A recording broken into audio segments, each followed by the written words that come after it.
প্রিয় বন্ধুরা, আসসালামু আলাইকুম। আমি পড়ছিলাম ওয়েস্টার্ন গল্প ঠিকানা। এখন শুরু করছি ষষ্ঠ অংশ।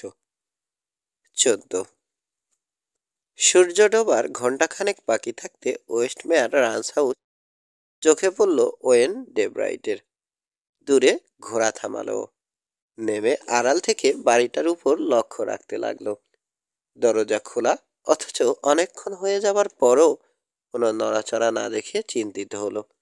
ভাবল, নিশ্চয় ফ্যাসকেনরা ফাঁদ পেতে অপেক্ষায় আছে। একটু পর খেয়াল হলো, তাই বা কি করে হয়? ও যে ফিরে আসছে তা তো কারো জানার কথা নয়। তাহলে কি কোমাঞ্চিরা হামলা করে সব শেষ করে দিয়েছে? পর মুহূর্তে এ ধারণাটাও বাতিল করে দিল যুবক। কোমাঞ্চিদের হামলা হলে বাড়িটা দাঁড়িয়ে থাকতো না, পুড়ে ছাই হয়ে যেত। তাহলে কারো সারা শব্দ বা নড়াচড়া নেই কেন? ব্যাপারটা দেখা দরকার। ঘোড়ায় চাপলো, দূর দিয়ে এগোলো পেছন দিকে। তীক্ষ্ণ নজর বুলিয়ে দেখার চেষ্টা করছে কোথাও সামান্যতম নড়াচড়া চোখে পড়ে কিনা। কোরালটা দেখা যাচ্ছে, গেট খোলা। ভেতরে ৮ ডজনের মতো ঘোড়া বাঁধা, ঝিমাচ্ছে। এছাড়া আর কোনো রকম প্রাণীর অস্তিত্ব দেখতে পেল না যুবক। পেছনের ঢিবির উপর চড়ে একটা কবরের পাশ কাটালো। পরীক্ষা করে বুঝলো একদম নতুন ওটা, নিশ্চয় হারবের হবে। তার মানে এর পৌঁছে গেছে আগেই। বোঝা গেল ওর এদিকে আসার সম্ভাবনার কথা ফ্যাসকেনরা হয়তো ভাবেইনি। কোথায় সবাই? ওকে ধরার জন্য যদি গিয়ে থাকে, তাহলে সেলিয়া কোথায়? আহত কনের পক্ষেও এত পথ ছোটার ধকল সহ্য করতে পারার কথা নয়। সবাই উত্তরে গেলেও অন্তত এই দুজনের তো থাকার কথা। না, আর দেরি করার অর্থ হয় না। ঝুঁকি থাকলেও ঘরের ভেতরটা দেখা দরকার। ঘোড়া থেকে নেমে পা টিপে এগোলো সে। হাঁ করে থাকা দরজার পাশে এসে দাঁড়িয়ে থাকলো মিনিট খানেক। তারপর আচমকা ভেতরে ডাইভ দিয়ে পড়ল। ফ্লোরের উপর দিয়ে গড়িয়ে চলল উল্টো দিকের দেয়ালের দিকে। মাঝামাঝি যাবার পরও যখন কোনো গুলির শব্দ হলো না, তখন থামলো। মাথা ঘুরিয়ে চারদিক দেখল, কেউ নেই। পাশের রুমের দরজা হাঁ করে খোলা। ওটার পাশে ছড়িয়ে ছিটিয়ে পড়ে আছে চীনামাটির কোনো পাত্রের অজস্র ভাঙা টুকরো। কয়েক ফোঁটা রক্ত দেখলো ফ্লোরে জমাট বেঁধে গেছে। উঠে দাঁড়ালো যুবক। দ্রুত সব কটা রুম খুঁজে দেখলো, কেউ নেই। বেরিয়ে কোরালের দিকে চলল। ধুলোর উপর পায়ের ছাপ দেখতে পেয়ে পরীক্ষা না করেই বুঝলো ওটা সেলিয়ার। কোরালের দিকে গেছে। একটু পর বাইরে দুটো ঘোড়ার ছাপ আবিষ্কার করলো ও। দাগের গভীরতা বলে দিল একটা সেলিয়ার। এবারের ব্যাপার কিছুটা পরিষ্কার হলো। আরো খানিক ঘোরাঘুরি করে পায়ের ছাপ, ঘোড়ার ট্র্যাকের গভীরতা, চলার ধরন পরীক্ষা করে সিদ্ধান্তে পৌঁছলো যে সেলিয়ার পাহারায় আহত কনকে রেখে বাকি ফ্যাসকেনদের নিয়ে এড রওনা হয়ে গেছে ওকে খুন করতে।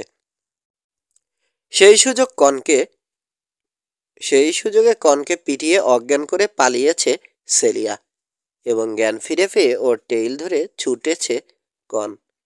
ফ্যাসকেনদের হাত পড়েও মেয়েটি সাহস হারায়নি দেখে ভালো লাগলো ওয়েন ডেব্রাইটের। মনের রাজ্যে নতুন করে শিহরণ জাগছে টের পেল। দ্রুত নিজের ঘোড়ায় চেপে টেইল অনুসরণ করে ছুটতে শুরু করলো সে।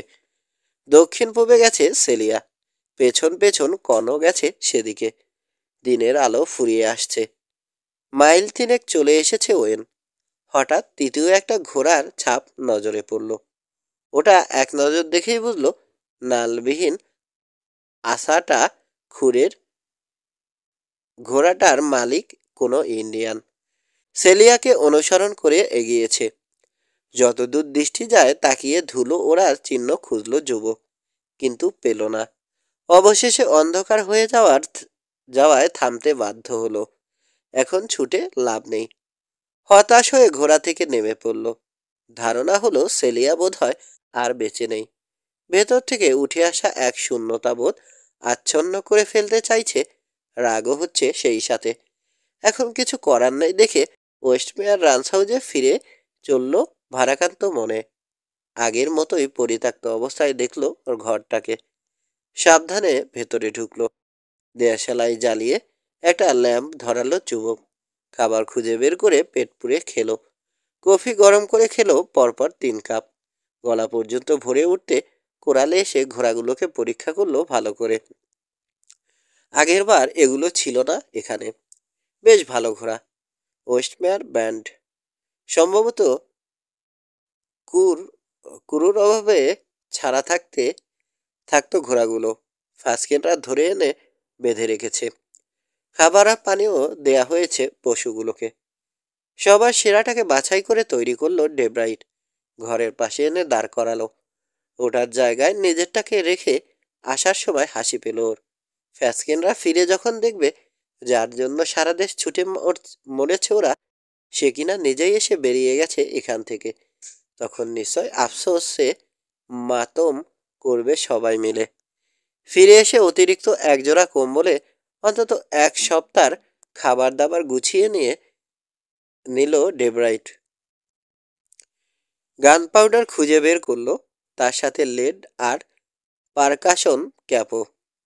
নিজের ফুরিয়ে আসা স্টকের কথা ভেবে সবগুলো নিল যথেষ্ট পরিমাণে। তারপর কম্বল বেঁধে নিল। ল্যাম্প নিভিয়ে দেওয়ার আগে একবার ভালো করে ঘরের চারদিক দেখে নিল। লণ্ডভণ্ড অবস্থা দেখে মন খারাপ হয়ে গেল। কিছু করার নেই।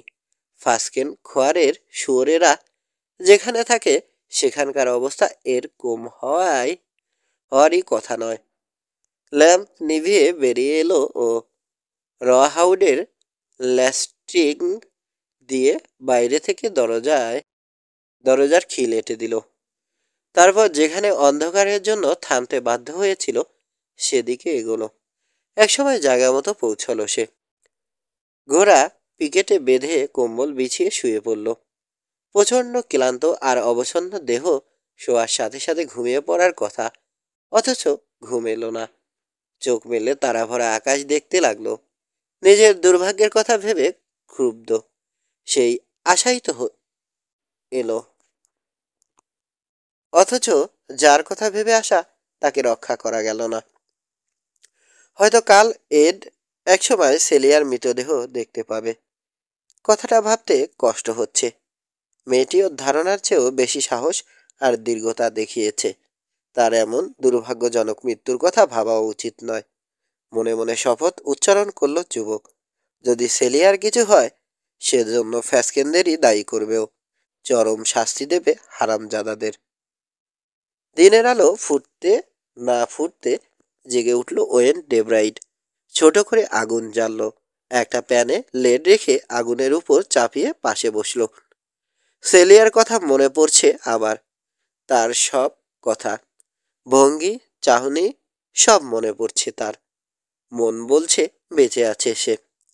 কোমাঞ্চিরা হয়তো অত্যাচার করবে, নির্যাতন চালাবে, তবু ভাঙতে পারবে না তাকে।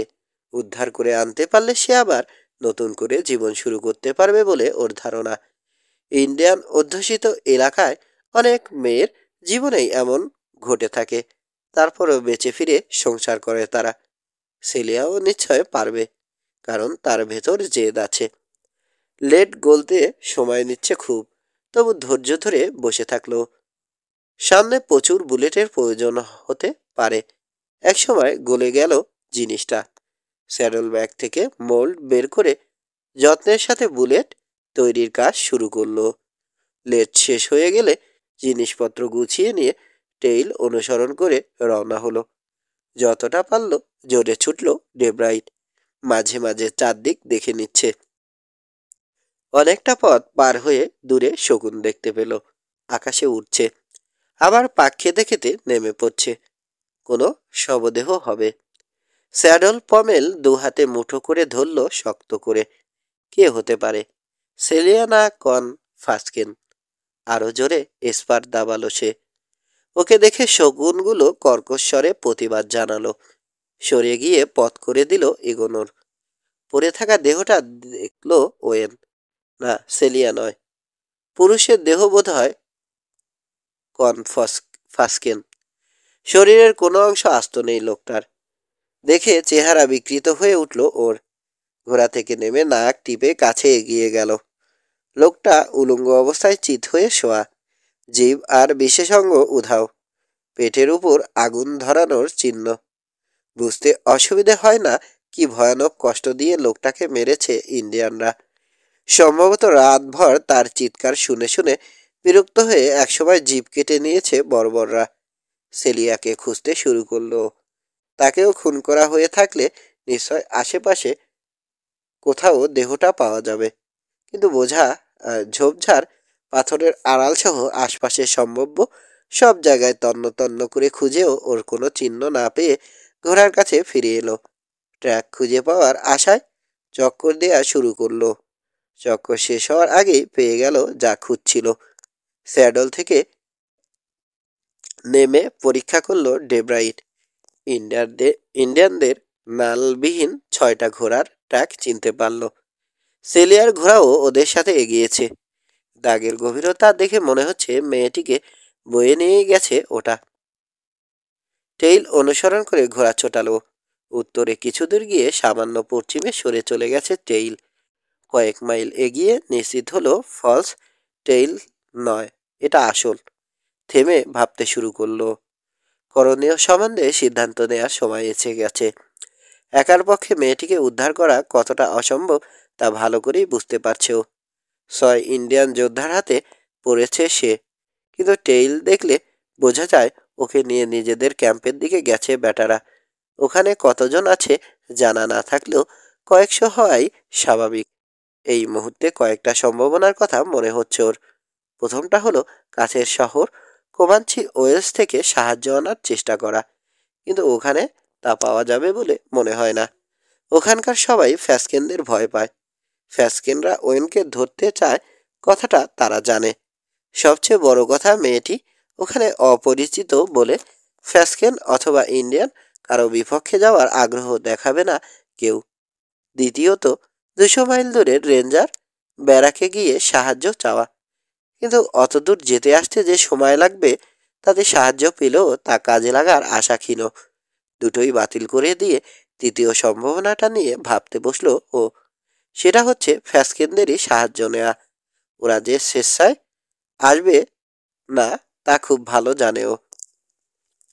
তবু এরকম চরম মুহূর্তেই অসম্ভবকে সম্ভব করার কথা নিয়ে ভাবা যায়। রোজের ঝলসানো দিগন্ত বিস্তৃত ভূমির উপর দিয়ে দৃষ্টি মেলে ধরে সম্ভাবনার খুঁটিনাটি নিয়ে দীর্ঘ সময় ধরে ভাবল। এটা সফল হবে এমন কথা জোর দিয়ে বলতে পারছে না ওয়েন, কারণ অভিজ্ঞতা থেকে ও জানে খুব কম পরিকল্পনাই সঠিকভাবে বাস্তবায়িত হয়। সামান্য ভুলচুক ঘটলেই ভেস্তে যায় সব। তবু আর কোনো বিকল্প দেখতে পাওয়া যাচ্ছে না। অনেক পরে আবার ইন্ডিয়ানদের টেইল ধরে এগোতে শুরু করলো। মাঝে মধ্যে ধুলোর মেঘ বা বেখাপ্পা কিছু দেখতে পাওয়ার আশায় দূর দিগন্তে দৃষ্টি বোলাচ্ছে। দুপুর গড়িয়ে গেল, পরোয়া নেই, একটানা চলছে ও। কনের পড়ে থাকা দেহ অন্তত 20 মাইল পেছনে ফেলে এসেছে ততক্ষণে। ওর ধারণা এই মুহূর্তে ডান দিকের কোথাও দিয়ে ছুটছে অবশিষ্ট 6 ফ্যাসকেন। ওদের সাথে দেখা করার আগে ইন্ডিয়ান ক্যাম্পে যাবে সে। ধারণায় কাজ হবে না, চোখে দেখে নিয়ে তবে এগোতে হবে। ঘোড়ার শক্তি বাঁচাতে গতি কমিয়ে আনলো।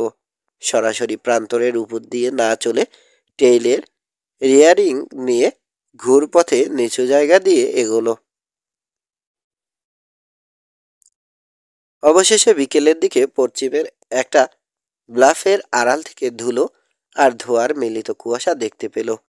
ওটার দক্ষিণ পাশে পৌঁছার জন্য ঘোড়ার মুখ বায়ে ঘুরিয়ে দিল। ব্লাফে উঠে একটা মেসকিট ঝোপের আড়ালে ঘোড়া বেঁধে ক্রল করে এগোলো রিপের দিকে। ওখানে পৌঁছে নিচের কোমাঞ্চি গ্রামের ব্লিস কোমাঞ্চি গ্রামের দিকে তাকালো। বিলিস করা মোষের চামড়ার শখানেক টিপি আছে গ্রামে। প্রতি টিপিতে 5 জন থাকলে প্রায় 500 ইন্ডিয়ানের বাস ওখানে। তার মধ্যে যোদ্ধার সংখ্যা কম করেও 100 ধরে নিতে হবে। ক্রল করেই ঘোড়ার কাছে ফিরে এলো ওয়েন। যা যা দেখার ভালো করে দেখে নিয়েছে। ঘোড়া নিয়ে ব্লাফ থেকে নেমে সাবধানে কিছু দূর এগোলো। তারপর ওটার মুখ ডানে ঘুরিয়ে দিল। ছুটল যত জোরে সম্ভব। সন্ধ্যার আগেই ফ্যাসকেনদের টেইল খুঁজে পেতে হবে। মনে মনে হাসল যুবক। কি ভাগ্য! যাদের ভয়ে ওর পালাবার কথা তাদেরকেই কিনা ধরার জন্য উল্টো ছুটছে ও। কারণ ভেতর থেকে আজ শুধু একটাই সুর বাজছে, সেলিয়াকে বাঁচাতেই হবে। সারা জীবনে এমন করে কোনো মেয়ের কথা ভাবেনি ওয়েন। আজ মনে হচ্ছে সেলিয়া ছাড়া ওর কোনো সম্বল নেই, ভবিষ্যৎ নেই। যা আছে তা শুধুই নিঃস্ব ছন্ন ছাড়া অতীত।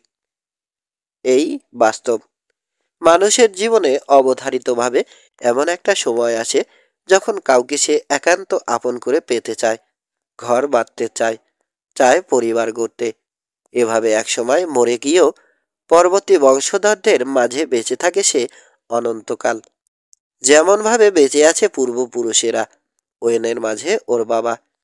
একটানা চলেছে যুবক। সজাগ দৃষ্টি অনবরত দিগন্তে ঘুরে বেড়াচ্ছে। ঘোড়ার তৈরি ধুলোর মেঘ খুঁজছে। দিন শেষ হয়ে আসছে। দুদিন আগে লুকিয়ে থাকা পাহাড় পাশ কাটিয়ে এসেছেও বেশ কিছুক্ষণ। এখন নিজের যাওয়া আসার টেইল ধরে আরো উত্তরে চলেছে। ফ্যাসকেনরা ওদিকেই গেছে।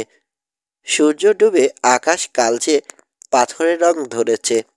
আধ মাইলের বেশি দৃষ্টি চলে না। একটু পর তাও দেখা যাবে না। হতাশা ছেকে ধরতে চাইছে।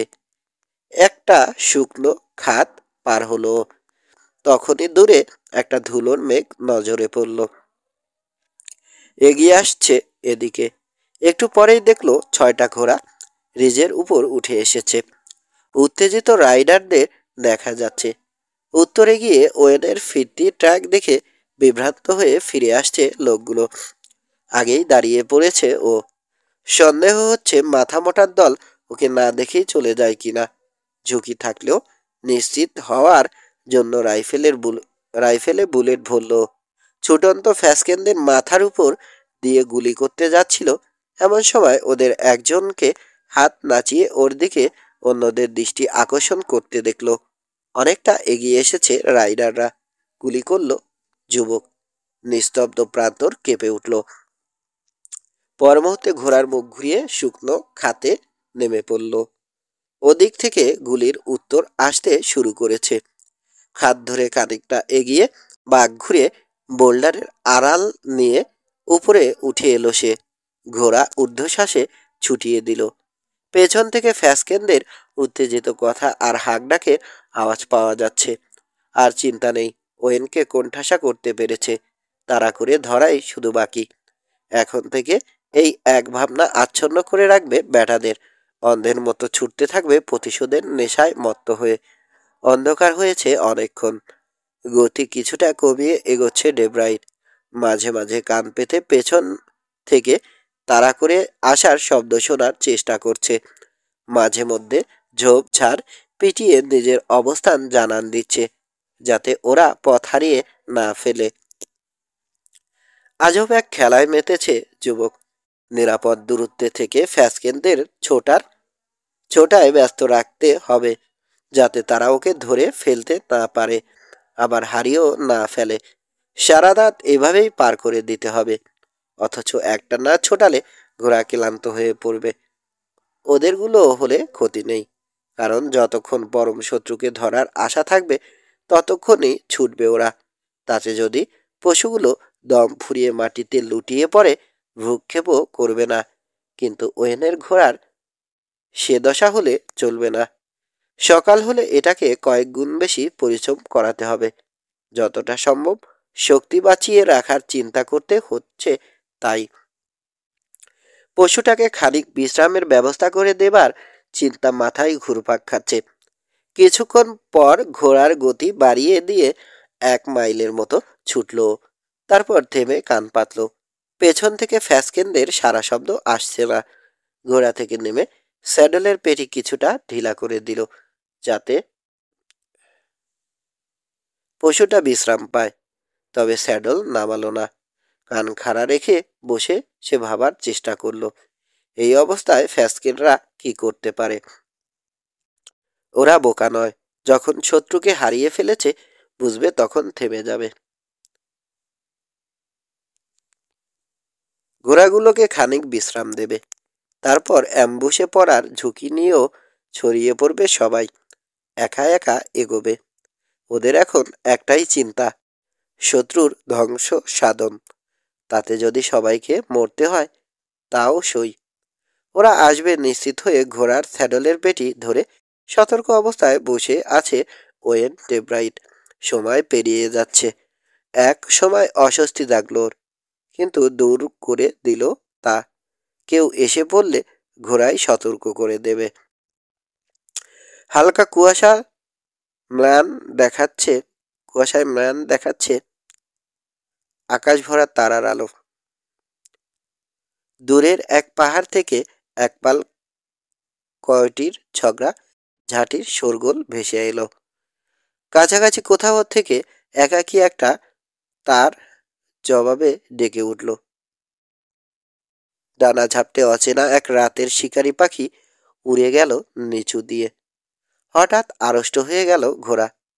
চট করে মাথা ঘোরালো। উত্তেজনায় দোকান খাড়া হয়ে উঠেছে। এক টানে স্যাডলের পেটি বেঁধে লাফিয়ে চড়ে বসল। ডান দিকে আফসা মতো একটা ছায়ামূর্তির নড়াচড়া দেখতে পাচ্ছে ওয়েন। বাঁদিকেও আরেকটা সংকেত দিতে দেরি করার জন্য ঘোড়াটার উপর রাগ হলো ওর। বেটা নিশ্চয় অনেক আগে টের পেয়েও চুপ ছিল এতক্ষণ। খেপে গিয়ে ওটার দুপাশে জোরে জোরে স্পার দাবাতে থাকলো। ভেবাচাকা খেয়ে লাফিয়ে উঠল ঘোড়া। ছুট ছুটল উল্কা গতিতে। মুহূর্তের মধ্যে প্রায় উড়ে গিয়ে নেমে পড়ল একটা শুকনো নালার মধ্যে। ওটা পেরিয়ে ঝোপের আড়ালে আড়ালে ছুটল। পেছনে পেছন থেকে গুলির শব্দ শুনল ওয়েন। তুরুপ চালার মতো উৎফুল্ল গলায় চেঁচিয়ে উঠল এক ফ্যাসকেন, এড, এই যে, হারামজাদা এই দিকে। একই সাথে ঘোড়ার দ্রুত এগিয়ে আসার শব্দ হচ্ছে। মুহূর্তেই আবার ঘোড়া ঘুরিয়ে দিল ও। পিছিয়ে এসে নেমে পড়ল নালাটায়। গতি কমিয়ে ছুটল ওটার মধ্য দিয়ে। কিছুক্ষণের মধ্যে দুপারে শব্দ শুনে নিজেকে ঘেরাও ওর মধ্যে আবিষ্কার করলো। চিৎকার করলো এড, কোন দিকে গেছে? সামনে। উপর থেকে জবাব এলো, পেছন দিকে। দেখতে পাচ্ছি না এখন। পালাতে পারেনি ও। ওখানেই এখানেই কোথাও ঘাপটি মেরে আছে। থামো, চুপ করো সবাই। ওর ঘোড়ার আওয়াজ শুনতে চেষ্টা করো। চট করে ঘোড়া থামিয়ে দিল ডেব্রাইট। বাঁদিকে 10-12 গজ দূর থেকে ফ্যাসকেনদের কারো ঘোড়ার শ্বাস টানার ফোঁস আওয়াজ আসছে। হাত পায়ে কাঁপুনি ধরতে চাইছে ওর। কিভাবে ঘেরাও ভাঙবে সেই চিন্তায় অস্থির। বাঁদিকের লোকটা চেঁচিয়ে উঠল, আমার সামনে মনে হয় কাউকে দেখতে পাচ্ছি। তোমরা সবাই আওয়াজ দাও তো, যে যেখানে আছো। এর প্রথম আওয়াজ দিল, আমি আর বাবা এখানে। পেছন থেকে এলো ডেভের গলা, আমি এখানে। ঘোড়ার মুখ বায়ে ঘোরালো ডেব্রাইট। ওটার পিঠে বুক প্রায় ঠেকিয়ে দিয়ে জোরে স্পার দাবালো। একই সাথে দু হাঁটু দিয়ে গুঁতো মেরে বাজখাই গলার আচমকা এক হাঁক মারল। বেদিশা হয়ে ছুটতে গিয়ে 3 লাফে সরাসরি বাঁদিকের ঘোড়ার উপর এসে পড়ল ওটা। নিজের ঘোড়া সামলানোর সুযোগ পেল না ডিক ফ্যাসকেন। ওয়েনের ঘোড়ার ধাক্কায় স্যাডল থেকে উল্টে পড়ল সে। বা পা আটকে গেল স্টিরাপে। ওই অবস্থায় গুলি চালালো সে, কিন্তু ঘোড়া নড়তে থাকায় লক্ষ্য ঠিক রাখতে পারেনি। তাকে পেরিয়ে ছুটে চলে গেল ওয়েন ডেব্রাইট। অন্য ফ্যাসকেনদের অস্ত্র গর্জে উঠল তখনই। মরিয়া হয়ে চেঁচিয়ে উঠল ডিক, গুলি থামাও, এই গুলি বন্ধ করো সবাই। আমার গায়ে লেগে যাবে তো। হারামিটা কোথায়? ও তো ওই দিকে গেছে। যত সব ইয়ের দল। একে বেঁকে ছুটছে ডেব্রাইট। রিজের ওপাশ থেকে ফ্যাসকেনদের উত্তেজিত চেঁচামেচি কানে আসছে। পরস্পরকে দোষারোপ করতে করতে ছুটছে ওরা। তার মধ্যে এরের গর্জন শুনতে পেল, চুপ করো সবাই। কয়টির পালের মতো নিজেরা কামড়াকামড়ি করতে থাকলে হারামির বাচ্চাকে ধরবে কি করে? সবাই চুপ করে গেল ধমক খেয়ে। ডেব্রাইট শুধু নিজের ঘোড়ার শব্দ শুনতে পাচ্ছে এখন। বড় বাছা বেঁচে গেছে এ যাত্রা। নিজের চোখ কান এখন থেকে আরো সজাগ রাখবে। আর কখনো ঘোড়ার উপর ভরসা করবে না ঠিক করলো। নির্দিষ্ট গতিতে চলছে যুবক, মনে মনে দূরত্ব আর সময়ের হিসেব রাখার চেষ্টা করছে। একটা জায়গা দেখে চিনতে পারল। সেলিয়াকে নিয়ে উত্তরে যাওয়ার সময় একবার থেমেছিল এখানে। দুশ্চিন্তা হচ্ছে এভাবে ছুটে ক্লান্ত হয়ে পড়লে আসল সময়ে হাত পা ছেড়ে দেবে ঘোড়া। কিন্তু গতি কমানোরও উপায় নেই। ফ্যাসকেনরা ধরে ফেলবে ভয় আছে। নিজে ছুটে ওদেরকে ছোটায় ব্যস্ত রাখতে হবে। লক্ষ্যস্থলের কাছাকাছি যাওয়া চলবে না। মাথা গরমের দল কোনো কারণে গুলি চালিয়ে বসলে সব ভণ্ডুল হয়ে যাবে। আবার এক জায়গায় ঘুরঘুর করলে ফ্যাসকেনরা সন্দেহ করে বসতে পারে। বেশি দূরে থাকলে সময় মতো পৌঁছতে না পারার ঝুঁকি আছে। এত সব মাথায় রেখে হিসেব করে চলতে হচ্ছে ওকে। যেন অসতর্ক হয়ে ধরা পড়েই যাচ্ছিল। এমন ভান করে দুবার ওদের খুব কাছে চলে গিয়েছিল ওয়েন। ওদের উৎসাহ চাগিয়ে দিয়ে কয়েক মাইলের মধ্যে মোটামুটি একই বৃত্তে চক্কর দিয়ে বেড়ালো। দিনের বেলায় দেখে রাখা চিহ্নগুলো অন্ধকারে চেনা দুরূহ হলেও তেমন অসুবিধে হলো না শেষ পর্যন্ত। দুঃসময়ের রাতও ফুরোতে চায় না বুঝি। এক এক সময় সন্দেহ জাগছে ওর, পারবে তো শেষ পর্যন্ত কাজটা করতে, নাকি সেলিয়ার দুর্ভোগ বাড়িয়ে তোলাই সার হবে। দরকারের সময় ভাগ্যের উদার সাহায্য পাওয়া যাবে তো। মাঝে মাঝে উৎসুক চোখে পূবের আকাশ দেখছে যুবক। সময় কি হয়েছে? অবশেষে প্রতীক্ষার অবসান হলো। পূবের আকাশের রং পরিবর্তন হচ্ছে দেখলো ওয়েন। ধীরে ধীরে অন্ধকার কেটে যেতে শুরু করলো। গতকাল দেখে রাখা একটা বিলাপ নজরে পড়ল ওর। ওটা ছাড়িয়ে সামনে কিছু দূর গিয়ে ডানে এগোলো কোমাঞ্চি ক্যাম্প। ডানে এগোলোয় কোমাঞ্চি ক্যাম্প। এখানকার কাজ খুব কঠিন হবে জানে ডেব্রাইট। এমন সব নিচু জায়গা দিয়ে ঘুরে ঘুরে ওকে এগোতে হবে যাতে তাড়া করে আসা ফ্যাসকেনদের কারণ নজরে না পড়ে যায় কোমাঞ্চি ক্যাম্প। আবার সব সময় ওদের দৃষ্টির মধ্যে থাকতে হবে ওকে, নইলে টেইল দেখার জন্য নিচে তাকাবে ওরা। কোমাঞ্চিদের সারাক্ষণ চলাচলের অজস্র ছাপ দেখে ফেলবে। সর্বনাশ হয়ে যাবে তাহলে। ছুটছে ওয়েন ডেব্রাইট। মাঝে মাঝে পেছন ফিরে দেখে নিচ্ছে। দূরে হলেও ওকে পরিষ্কার দেখতে পাচ্ছে ফ্যাসকেনরা। দিনের আলোতে শত্রু নিধনের নিশ্চিত সম্ভাবনা দেখতে পেয়ে লোকগুলোর উৎসাহ বেড়ে গেছে কয়েক গুণ। এখন আর ফাঁকি দিতে পারবে না হারামজাদা ওয়েন ডেব্রাইট। পাগলের মতো ঘোড়ার দুপাশে স্পার দাবাচ্ছে ওরা। উত্তেজনা চরম সীমায় পৌঁছে গেছে। কোনো দিকে নজর নেই। সব নজর এক লক্ষ্যে স্থির। ক্যাম্পের পাশ দিয়ে বয়ে যাওয়া ক্রিকের উৎসে পৌঁছে গেল ও। ক্যাম্পের দূরত্ব এখান থেকে পোয়া মাইলেরও কম। ঢেউয়ের পিঠের মতো কিছুটা উঁচু একটা জায়গায় উঠেই আচমকা ঘোড়া থামিয়ে দিল। পেছন ফিরে ফ্যাসকেনদের উদ্দেশ্যে এক নাগারে গুলি ছুড়ে রিভলভার খালি করে ফেলল। শত্রুর হঠাৎ এমন আচরণ দেখে বিভ্রান্তিতে পড়ল ফাসকেনরা। তবে তা কয়েক মুহূর্তের জন্য মাত্র। ওয়েন যা আশা করেছিল তারপর তাই করে বসল। পরিণাম চিন্তা না করে গুলি ছুটতে শুরু করে দিল ওকে লক্ষ্য করে। দূর থেকে মনে হবে যেন যুদ্ধ চলছে। এইবার শুরু হবে খেল। হাসির চেপে ঘোড়ার মুখ ঘুরিয়ে নিচে নেমে এলো যুবক। জায়গাটা ছাড়িয়ে ছুটল উত্তর দিকে। নাকে মুখে ঠান্ডা পানির ঝাপটা খেয়ে জ্ঞান ফিরে পেল সেলিয়া। হাত পা বাঁধা অবস্থায় এক ইস্কো ওকে টেনে হিসড়ে নিয়ে ঢোকালো এক টিপির মধ্যে।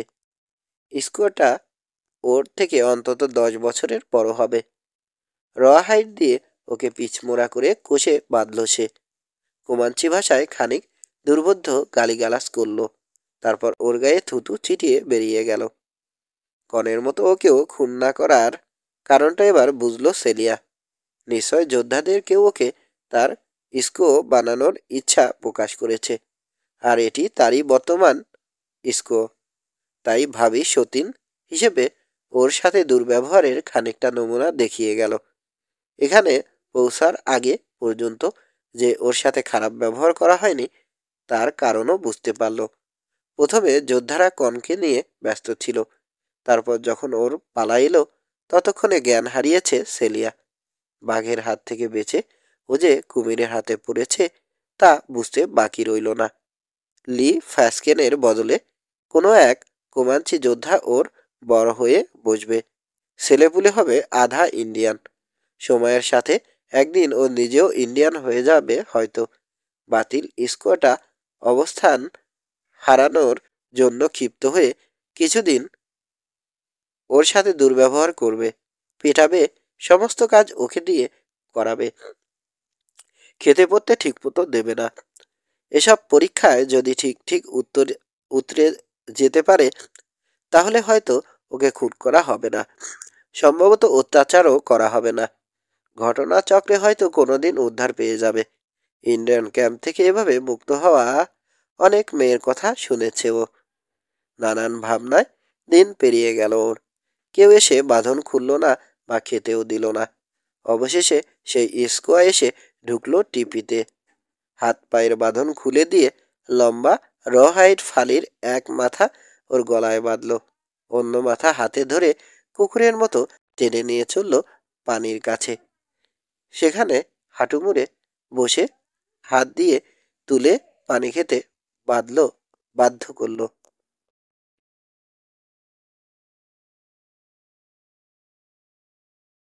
টিপিতে ফিরিয়ে এনে একটা রহাইডের প্লেটে সামান্য মাংস খেতে দেয়া হলো। খাওয়া শেষ হওয়া মাত্র আবার বাধা হলো ওকে আগের মতো। সেলিয়াকে যে ধরেছে সেই ইন্ডিয়ানটাকে সারাদিন দেখেনি ও। রাতে আসবে ভেবে ভয়ে ভয়ে থাকলো, কিন্তু অনেক রাত পর্যন্ত এলো না সে। বোধহয় শিকার অথবা স্কাউটিং পার্টির সাথে বাইরে গেছে। একসময় ঘুমিয়ে পড়ল সেলিয়া ওয়েস্ট মেয়ার। ঘুম ভাঙল গোলাগুলির বিকট শব্দে। তখন ভোর হয়ে গেছে। 15। ওয়েনের ধারণা মতো ইন্ডিয়ানদের বিস্ময় কাটিয়ে উঠতে কিছুটা সময় লাগলো। ক্যাম্পে কি হুলস্থুল কাণ্ড চলছে আন্দাজ করতে পারছে ও, কিন্তু উল্টোপাল্টা ছোটা ছাড়া ওর এখন কিছু করার নেই। ফ্যাসকেনরা পেছনে ছুটে আসছে, কোনো দিকে নজর দেবার অবকাশ নেই। একতরফা গুলি ছুটছে বিকৃত আনন্দে। একটা ছোট খাদ পেরিয়ে যাবার সময় এড ফ্যাসকেনের উত্তেজিত গলা কানে এলো ওর। গুলি থামাও সবাই, ট্র্যাকগুলো দেখো। কুত্তার বাচ্চা আমাদেরকে। থেমে গেল সে। খাদের উপর উঠে এলো ডেব্রাইট, পেছনে তাকালো। ক্যাম্পের একপাশে খোলা জায়গায় রাখা কোমাঞ্চিদের ঘোড়ার পাল চোখে পড়ল। ওখান থেকে ঘোড়া নিয়ে চাক ভাঙা ভীমরুলের মতো দলে দলে ছুটে আসছে যোদ্ধারা। আবার চেঁচিয়ে উঠল এড, বেজন্মাটা আমাদেরকে ইঞ্জুনদের মধ্যে নিয়ে এসেছে। জলদি গুলি ভরে তৈরি হও সবাই, ভাগতে হবে এখান থেকে। এখন আর ছোটার দরকার নেই, উদ্দেশ্য হাসিল হয়েছে ডেব্রাইটের। ফ্যাসকেনরাও শিকারের উৎসাহ হারিয়ে ফেলে পালাবার পথ খোঁজায় ব্যস্ত এখন। উভয় পক্ষের মধ্যে যুদ্ধ না বাধা পর্যন্ত লুকিয়ে থাকতে হবে। ঘটনাচক্রে ও নিজেও কোমাঞ্চিদের ঘেরাওর মধ্যে পড়ে গেছে। খাদের তলায় দেখলো ও লুকানোর উপযুক্ত জায়গার খোঁজে। পশ্চিম দেয়ালে একটা সংকীর্ণ ফাটল দেখা যাচ্ছে। পানি নামার পথ ওটা। মেসকিটে ছাওয়া ফাটলটা লুকিয়ে থাকার ভালো জায়গা হতে পারে। ঘোড়া নিয়ে নিচে নেমে এলো। ফাটলটা পরীক্ষা করে দেখলো একে একে নিচের দিকে গেছে, একে বেঁকে নিচের দিকে গেছে। তবে সন্দেহ জাগলো ওর মধ্যে দিয়ে পশুটা চলতে পারবে কিনা। ওটার হেড স্টল ধরে হাঁটিয়ে নিয়ে ভেতরে ঢুকে পড়ল যুবক। অনায়াসে ঢুকে গেল ঘোড়া। হাঁপ ছেড়ে সাবধানে এগোতে থাকলো সে। এত কিছুর পর শেষ রক্ষা হবে তো? সন্দেহে দুলে উঠল ওর মন। শত্রুর সাথে যুদ্ধ করতে পুরুষরা ক্যাম্প ছেড়ে এলেও পুরো বাচ্চা আর স্কোয়াডরা থেকে যাবে। স্কোয়াদের অনেকেই প্রয়োজনে ভয়ঙ্কর হয়ে ওঠে, যুদ্ধ করে। এত সব বাধা পার হয়ে সেলিয়াকে উদ্ধার করা সম্ভব হবে কি? অতীতে অনেক অজানা বিপদ মোকাবেলা করে সফল হয়েছে ডেব্রাইট। এ যাত্রায়ও অন্তত 8-10 বার নিশ্চিত মৃত্যুর হাত এড়াতে পেরেছে। যেখানেই কঠিন সমস্যায় পড়েছে সেখানেই ভাগ্য উদার হাত বাড়িয়ে দিয়েছে। অতএব মনকে শক্ত করার চেষ্টা করল। কোমাঞ্চিদের ছোটাছুটি শব্দ দূরে সরে গেছে। রিমের নিচে খোলা জায়গায় বেরিয়ে এলো ওয়েন। জায়গাটা অপ্রশস্ত এক ব্যালকনির মতো, দুধারে ঘন ঝোপ ঝাড়। সামনে 200 গজের মতো খোলা জমির পর অগভীর অপ্রশস্ত ক্রিকের পাড় ঘেঁষে এক সারিতে টিপিগুলো দাঁড়ানো। ক্রিক ডান দিকে বাঁক নেয়ার কারণে মাঝামাঝি জায়গা থেকে টিপির সারিও বেঁকে গেছে। দেখলে বোঝা যায় এটা ক্যাম্পের পেছন দিক। মাঝের সমতল জায়গাটার কোথাও কোথাও প্রায় মানুষ সমান সন জাতীয় ঘন ঘাসে ছেয়ে আছে উর্বর মাটি। কিন্তু এসব কাজে লাগানোর চিন্তা ইন্ডিয়ানদের মাথায় খেলে না। গুলির শব্দ জানিয়ে দিচ্ছে ডান দিকে কোথাও লড়াই চলছে। টিভির আড়ালে বলে দেখতে পাচ্ছে না ও, তবে খুব যে বেশি দূরে নয় তা আওয়াজ শুনেই বোঝা যায়। দুপক্ষের গুলি আর ইন্ডিয়ানদের চড়া পর্দার রণহুঙ্কার শোনা যাচ্ছে। ক্যাম্পের দিকে তাকালো ডেব্রাইট। কোথাও কোনো মানুষের উপস্থিতি নজরে পড়ল না, এমনকি একটা কুকুরও নেই। ঘোড়ার মুখ ঘুরিয়ে আবার ফাটলের মধ্যে চলে এলো। একটা ঝোপের সাথে ওটাকে ভালো করে বেঁধে রেখে বেরিয়ে এলো। ঘাসের মধ্যে দিয়ে নিচু হয়ে টিপির দিকে এগোলো। কোনটায় সেলিয়া আছে কোনটায় সেলিয়া আছে জানা নেই, আন্দাজেই শুরু করতে হবে। তার আগে চারদিকটা দেখে নেওয়া দরকার। সবার অবস্থান জানা থাকা ভালো। কোমাঞ্চিরা যুদ্ধে গেছে ঠিকই, তারপরও পাহারায় লোক থাকার কথা। বিনা বাধায় অর্ধেকের বেশি পথ পেরিয়ে এসে ঝোপের ফাঁক দিয়ে সামনে দেখার চেষ্টা করলো। সাথে সাথে কলজে লাফ দিয়ে বেরিয়ে যাওয়ার অবস্থা হলো।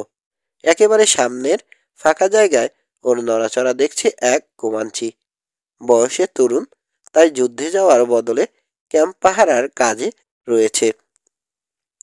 চোখের সামনে শত্রু দেখে বিস্ময়ে চোখ বড় হয়ে উঠল ছেলেটার। পর মুহূর্তে কঠিন হয়ে উঠল চেহারা। বীরত্ব দেখানোর সুযোগ পেয়ে কাজে লাগাতে ব্যস্ত হয়ে উঠেছে। কাউকে ডাকার দরকার বোধ করল না। কোমরে গোজা তীক্ষ্ণ ধার ছোড়াটা ডান হাতে তুলে নিয়েই ঝাঁপিয়ে পড়ল শত্রুর উপর। সরে যাওয়ার চেষ্টা করল ডেব্রাইট, কিন্তু পুরোপুরি পারল না। তার আগেই উড়ে এসে মাথা দিয়ে ওর পেটের উপর আছড়ে পড়ল ছেলেটা। একই সাথে ছোড়াও চালালো। বাধা দিতে গিয়ে বাঁ হাতে পোষ লেগে গেল ওর। মাথা বাঁকানো ছোড়া বলে ক্ষতটা বেশ গভীর হয়ে গেল। ধাক্কা মেরে তাকে সরিয়ে দিল। তাল সামলাতে না পেরে চিত হয়ে পড়ল ছেলেটা। রক্তের ধারা নামছে ডেব্রাইটের ক্ষত থেকে। এমনিতেই হাতটা পুরোপুরি সারেনি, তার উপর নতুন আঘাতে প্রায় অকেজো হওয়ার জোগাড়। ভীষণ জ্বলছে জায়গাটা। গুলি করার কথা ভাবতে পারছে না ও, শব্দ হওয়ার ভয়ে। যা করার খালি হাতেই করতে হবে। মার দিয়ে ছেড়ে দিলে চেঁচিয়ে পাড়া মাত করে ছাড়বে ছোকরা। আবার অজ্ঞান করে রেখে দিলে কাজ শেষ হওয়ার আগেই যদি জ্ঞান ফিরে পায় তাহলেও সব ভেস্তে যাবে। নিজেকে তৈরি করে নিল ওয়েন। ওদিকে প্রথম রাউন্ডে বিজয়ী হয়ে উৎসাহ বেড়ে গেছে ছেলেটার। তাড়াতাড়ি জয়ের আশায় সতর্ক হওয়ার কথা ভুলে গেল। শরীরটাকে কুণ্ডলি পাকিয়ে এক লাফে উঠে দাঁড়ালো সে। ছোড়া মাথার উপর তুলে ছুটে এলো। দুপা এগোতে দিল তাকে ডেব্রাইট। তারপরে বিদ্যুৎ খেলে গেল ওর দেহে। ছেলেটাকে কোপ মারতে যাবে তার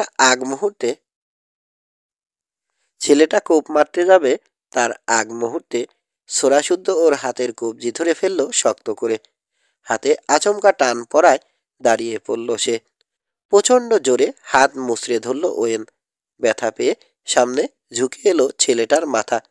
পরক্ষণে ঠকাস করে থুতনিতে ওর হাঁটুর শক্ত এক বাড়ি খেল। রক্তে ভেসে গেল মুখ। দাঁত ভেঙে গেছে গোটা দুই। সহ্য করতে না পেরে ছোড়া ছেড়ে দিল তরুণ।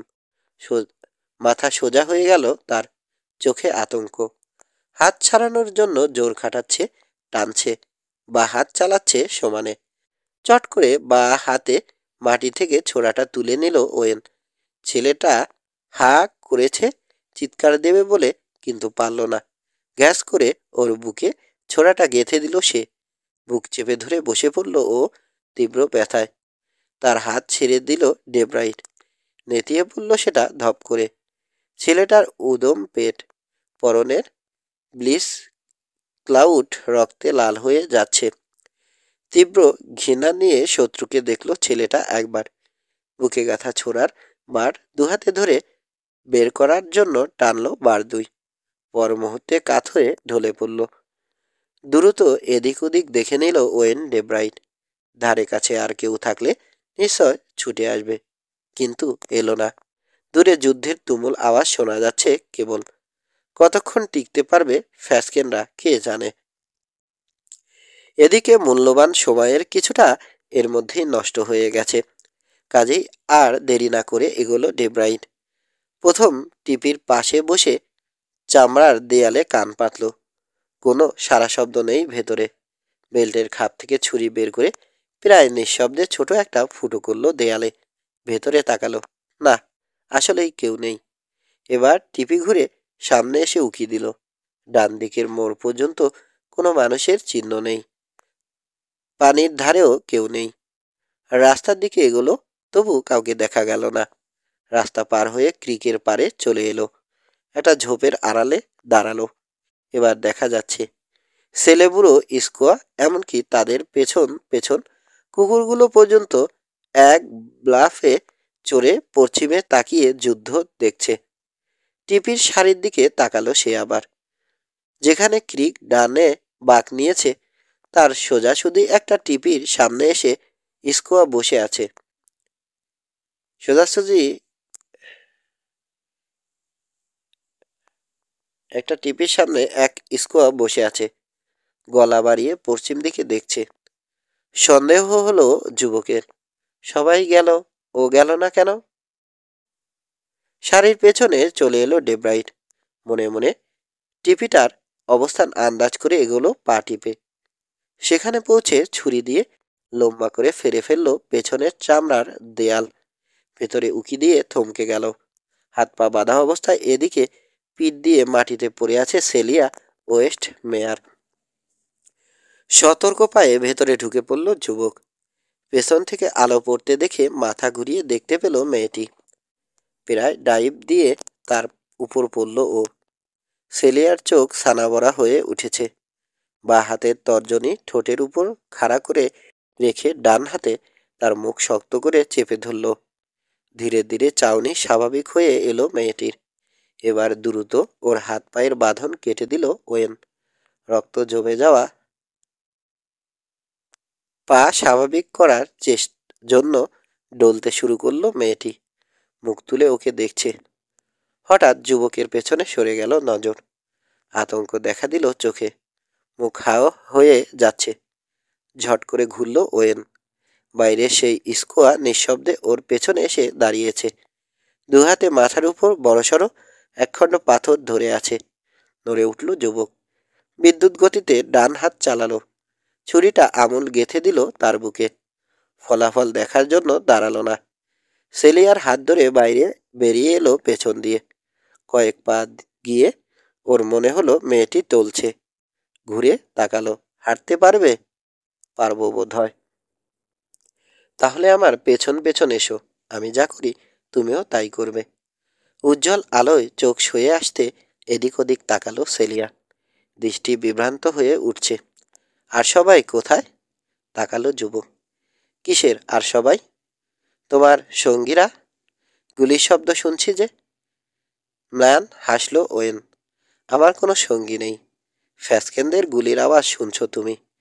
তোমার বিনিময়ে কোমাঞ্চিদের হাতে তুলে দেব বলে ওদের এখানে নিয়ে এসেছি আমি। সে যাক, ছোট এখন। বিভ্রান্তি কাটিয়ে ওয়েনের পেছন পেছন ছুটতে শুরু করলো সেলিয়া। গোলাগুলির আওয়াজ কমে এসেছে। থেমে থেমে হচ্ছে এখন। ফ্যাসকেনদের সংখ্যা কমে যাওয়ায় এই অবস্থা ধারণা করল যুবক। সময় বেশি নেই হাতে। এখনই শেষ হয়ে যাবে লড়াই। দর্শকরা ফিরে আসতে শুরু করবে। তারপর কি ঘটবে জানা কথা। দুটো মৃতদেহ আর সেলিয়ার অনুপস্থিতি ওদের বুঝিয়ে দেবে কি ঘটে গেছে এখানে। মুহূর্তের মধ্যে যোদ্ধারা ছুটবে ওদের খোঁজে। পুরো একদিন এক রাত ছুটে ডেব্রাইটের ঘোড়া যথেষ্ট ক্লান্ত। তার উপর দুজনকে নিয়ে কতক্ষণ ছুটতে পারবে কে জানে। কোমাঞ্চিদের আস্তাবল থেকে মেয়েটির জন্য যে একটা ঘোড়া নেবে তারও উপায় নেই। পল্লীর লোকজন ওদিকেই সব ভিড় করে আছে। চিন্তিত মনে ফাটলের মুখে পৌঁছে গেল ডেব্রাইট। সেলিয়াকে এশারায় ভেতরে ঢুকতে বলে এক নজর দেখে নিল পিছনে। না, কেউ টের পেয়েছে বলে মনে হয় না। ভেতরে ঢুকে পড়ল। একটু পর জোর পায়ে ঘোড়াটাকে হাঁটিয়ে নিয়ে উপরে উঠে এলো। খাদের বাইরে এসে সেলিয়াকে পেছনে তুলে নিল। তারপর জায়গাটা থেকে সরে এলো কিছু দূর। যখন মনে হলো খুরের শব্দ এখন আর কানে পৌঁছবে না কোমাঞ্চিদের, তখন দু পায়ে এসপার দাবালো শক্ত করে। নির্দেশ পেয়ে ঊর্ধ্বশ্বাসে দক্ষিণে ছুটল ঘোড়া। খুব বেশি হলে আধ ঘন্টা সময় পাওয়া যাবে, ভাবল ওয়েন। এর মধ্যেই তাড়া করবে যোদ্ধারা। বড়জোর 15-20 মাইলের মধ্যে ধরে ফেলবে। বড়জোর 15-20 মাইলের মধ্যে ধরে ফেলবে। কিছু করার নেই। শক্ত করে কোমর ঝরিয়ে ধরে ওর পিঠের সাথে মিশে আছে সেলিয়া। নির্ভরতা খুঁজে পেয়েছে যেন ওখানে। মাঝে মাঝে পেছনে দেখছে ডেব্রাইট। ধুলোর মেঘ খুঁজছে। একবার মনে হলো বাদিকে অনেকটা দূরে ধুলো উঠতে দেখেছে ও। কয়েক মিনিট তীক্ষ্ণ চোখের সেদিকে তাকিয়ে থেকেও যখন ওটাকে আর দেখল না, বুঝলো মনের ভুল অথবা বাতাসের ছোট্ট ঘূর্ণি দেখেছে হয়তো। 10 মাইলের মতো যাবার পর পেছনে ধুলোর মেঘ চোখে পড়ল ওয়েনের। 25-30 ফুট উপরে উঠে দ্রুত এগিয়ে আসছে। সাথে সাথে মুখ ঘুরিয়ে সামনে তাকালো ও, যেন চেহারা দেখে সেলিয়া বিপদ আসছে বুঝতে না পারে। তাহলে মুক্তির আনন্দ নষ্ট হয়ে যাবে তার। যেভাবে নিশ্চিন্তে বসে আছে সেভাবেই থাকো যতক্ষণ সময় পাওয়া যায়। মাইল খানেক দূরে কিছুটা ডানে সরে একটা ব্লাফ দেখা যাচ্ছে। ঘোড়ার মুখ সেদিকে ঘুরিয়ে দিল ওয়েন। রোদের তাপে মগজ গলে যাবার জোগাড়। সেদিকে নজর নেই। ভাবছে যদি আরো 10-12 মাইল এগিয়ে থাকা যেত তাহলে নিশ্চিতভাবে বেঁচে যাওয়া সম্ভব হতো। ঘোড়াটার যা অবস্থা তাতে আর বেশি দূর একটানা যাওয়া যাবে বলে ভরসা হয় না। আশ্রয় দরকার। বিলাপের পাশ দিয়ে চলছে ঘোড়া। পেছনের মেঘও একইভাবে এগিয়ে আসছে। একবার মনে হলো মেঘটা ওদের দিকে আসছে না, একটু যেন বায়ে সরে গেছে ওটা। বিলাপের শেষ মাথায় পৌঁছে ঘোড়ার মুখ দক্ষিণ পূবে করে দিল ডেব্রাইট। এর ফলে কিছুক্ষণ অন্তত বিলাপের আড়ালে চলে যাবে। মাইল খানেক পর একটা ঢালু জায়গা দেখে ঘোড়া থামিয়ে নেমে পড়ল। সেলিয়াও নামলো। ঘোড়াটাকে আরো নিচুতে বেঁধে ঢালের মাথায় শুয়ে তীক্ষ্ণ চোখে ধুলোর মেঘের গতি পথ লক্ষ্য করতে থাকলো। একই গতিতে এগোচ্ছে মেঘ, তবে ও নিশ্চিত ওটা আগের থেকেও অনেক বায়ে সরে গেছে। ব্লাফের আড়ালের জন্য যদিও দেখা যাচ্ছে না ওদের, তবে ওয়েনের ধারণা কমপক্ষে 50-60 জন আছে দলে। একটা চিন্তা খেলে গেল ওর মনে। তবে কি আরো কিছুক্ষণ মেঘটা লক্ষ্য করলো। তারপর নিশ্চিত হলো ওর ধারণাই ঠিক। সেলিয়া পালিয়েছে জানলে অন্যদিকে যেত না বেটারা, ওদের পেছনেই আসতো। আরো বেশ কিছু পর দলটাকে দেখতে পেল ওরা। ব্লাফের অনেক পশ্চিমে সরে দক্ষিণে যাচ্ছে। উত্তেজনায় টকবক করছে সবাই। দৃষ্টি সামনে। আরো কিছুক্ষণের মধ্যে রিজের আড়ালে চলে যাবে দলটা। হাঁপ ছাড়ল ওয়েন ডেব্রাইট। আনন্দে চিৎকার করে উঠতে ইচ্ছা হলো ওর। পাশে শোয়া সেলিয়ার দিকে তাকালো হাসি মুখে। আমরা নই, অন্য কাউকে খুঁজছে ওরা। ফ্যাসকেনদের কেউ পালিয়েছে যুদ্ধক্ষেত্র থেকে। এরা যাচ্ছে তাকে ধরতে। স্যাডল ব্ল্যাকেট দিয়ে খানিক ডলাই মলাই করে দিল ঘোড়ার শরীর।